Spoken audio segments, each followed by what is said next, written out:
कनिष्का, अरे हिमांशी, तू यहाँ क्या कर रही है? मैं तो दरअसल यहाँ किसी का इंतजार कर रही हूँ। तू कैसी है? मैं तो ठीक हूँ, लेकिन तेरी हालत देख के लग रहा है कि तेरे हालात बिल्कुल ठीक नहीं है। ये क्या पहन के बैठी है तू? मतलब ये दादी की साड़ी है क्या, या तूने शादी वादी कर ली है? क्योंकि एट दी टाइम लोगों के पास सिर्फ दो ही ऑप्शन रह जाते हैं, या तो कुछ कर लो लाइफ में या शादी कर लो। वैसे तेरे को देखकर मुझे ऐसे ही लग रहा है तूने शादी कर ली है और तेरी हालत बहुत खराब है। हाँ कनिष्का, शादी कर ली है मैंने। कनिष्का, तुम जानती हो इसको? हाँ बेबी, जानती हूँ। ये मेरी क्लासमेट थी। तुम्हें पता है स्कूल में ना हर कोई इसको पसंद करता था। ये क्लास की टॉपर हुआ करती थी, प्रिंसिपल भी इसकी तारीफ करती थी, हर कोई इसकी तारीफ करता था।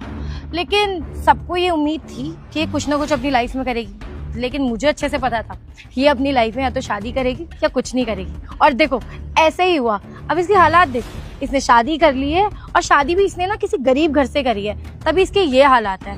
खैर क्या ही फायदा हुआ इतनी पढ़ाई करने का जब तुम्हें करना ही यही था।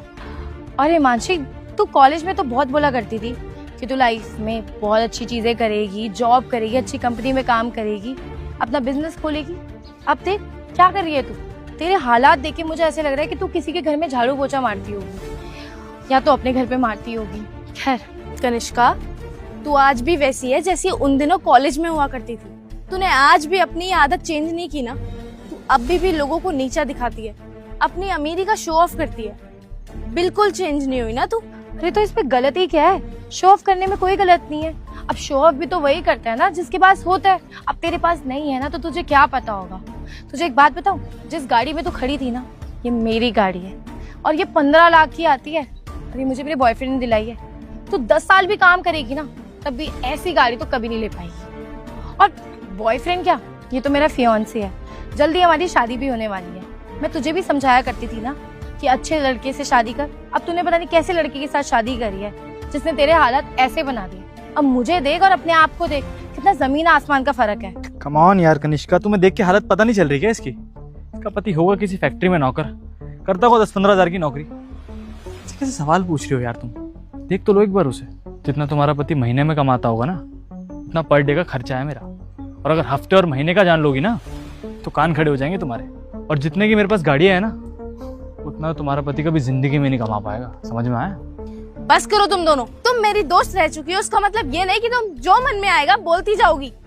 तुम दोनों को कोई हक नहीं है मेरे खिलाफ या फिर मेरे पति के खिलाफ कुछ भी बोलने का। और तुम होते कौन हो मेरे पति को ऐसा बोलने वाले? तुम जानते भी हो कि मेरे पति है कौन। और मैं चुपचाप यहाँ पर खड़ी हूँ, इसका मतलब ये नहीं कि तुम कुछ भी बोलती जाओगी। मेरे चुप खड़े रहने का नाजायज फायदा मत उठाओ तुम दोनों। वार्न कर रही हूँ मैं तुम्हें। अबे ओ, आवाज नीचे करके बात कर मेरे फियांसे को। तुम जैसी लड़कियों को ना वो खड़े खड़े खरीद देगा, समझी? वैसे भी मेरा फियांसे क्या गलत बोल रहा है, सच्ची तो बोल रहा है। आज के जमाने में शादी के बाद कौन ये सब पहनता है? और कोई इतनी घटिया साड़ी कैसे पहना सकता है अपनी बीवी को? अब तेरी साड़ी देख के ऐसे ही लग रहा है कि तेरा पति किसी फैक्ट्री में ही काम करता होगा। मेरे फियांसे ने ना कुछ गलत नहीं बोला है। और देख, तू मेरी अच्छी दोस्त है, इसलिए मैं तुझे एडवाइस दे रही हूँ और मैं तेरी मदद भी करना चाहती हूँ। तू एक काम करियो ना, मेरे फियांसे के पास अपने पति को भेज दियो। क्या पता यहाँ पे तेरे पति को ज्यादा अच्छी नौकरी मिल जाए, और क्या पता इनका मन सही हुआ तो तेरे पति को मैनेजर की नौकरी दे देंगे। तेरा भी भला हो जाएगा और हमारा भी। क्यों baby? Anything for you baby. और वैसे भी जितने इसके पति को हम सैलरी देंगे, उतना तो हमारा 2-3 दिन में क्लबिंग में ही खर्च हो जाता है। एक काम करना, भेज देना अपने पति को कोई ना कोई छोटी मोटी नौकरी, या फिर काम करूंगा फैक्ट्री में मैनेजर लगा दूंगा उसको। बेचारा खुश हो जाएगा। भेज देना। देख कनिष्का, मुझे बहुत खुशी हुई है देखकर कि तूने एक ऐसे लड़के को अपने लिए चुना है जिसके पास बहुत पैसा है, जो बहुत काबिल है और जो तुझे इतना खुश रखता है। देखा बेबी कैसे इसका टोन बदल गया। अभी मेरे पे चिल्ला रही थी, अब ये नॉर्मल होगी क्योंकि इसे समझ आ गया है कि मैं इसकी मदद करना चाहती हूँ। खैर एनीवेज, क्या ही फर्क पड़ता है, मैं तो तेरी भी हेल्प कर देती हूँ। अगर तेरा कहीं और झाड़ू पोछा करने का मन ना हो तो तू मेरे घर पे कर सकती है। काम भी कम होगा और सैलरी भी अच्छी होगी। और तुझे पता है मेरे यहाँ ना नौकरों को भी बहुत अच्छी सैलरी मिलती है और बहुत अच्छे से टेक केयर किया जाती है। अब तू मेरी दोस्त है तो मैं तुझे अच्छी सैलरी भी दे दूंगी और तेरे पति को भी दिलवा दूंगी, तो बेस्ट है ना। और अगर तुझे ये ऑप्शन नहीं भी समझ आ रहा है तो दूसरा ऑप्शन भी है, तू ना अपने पति को डिवोर्स ही दे दे, किसी काम का तो है ही नहीं वो। और वैसे भी अगर तू डिवोर्स कर लेगी तो क्या पता हम ही तेरे लिए रिश्ता देख ले, क्योंकि इनकी ना बहुत अच्छी जान पहचान है हर जगह, इनके दोस्त भी अच्छे हैं। कोई ना कोई तुझे पसंद कर ही लेगा और फिर शादी कर लियो, लाइफ सेट। कनिष्का, पहली बात तो ये कि मैं कहीं भी झाड़ू पोछा लगाने का काम नहीं करती हूँ। मेरे नजरिए में कोई काम छोटा या बड़ा नहीं होता, लेकिन तुम मुझे इतने सालों बाद मिली हो, तुमने मेरा हालचाल तक नहीं पूछा। तुम जैसे ही मुझसे मिली हो मेरी लगातार बेइज्जती पे बेइज्जती किए चले जा रही हो। तुम्हें इस तरह किसी की बेइज्जती करने का कोई हक नहीं है। तुम दोनों मिलके मुझे बेइज्जत करे जा रहे हो और मैं चुपचाप खड़ी हूँ।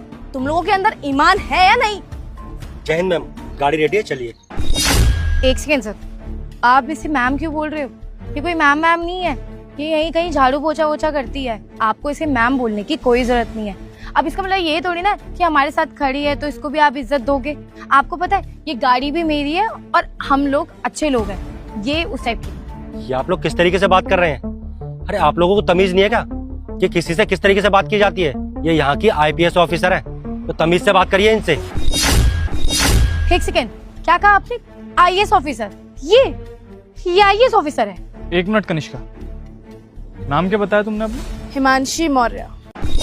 हिमांशी मौर्य?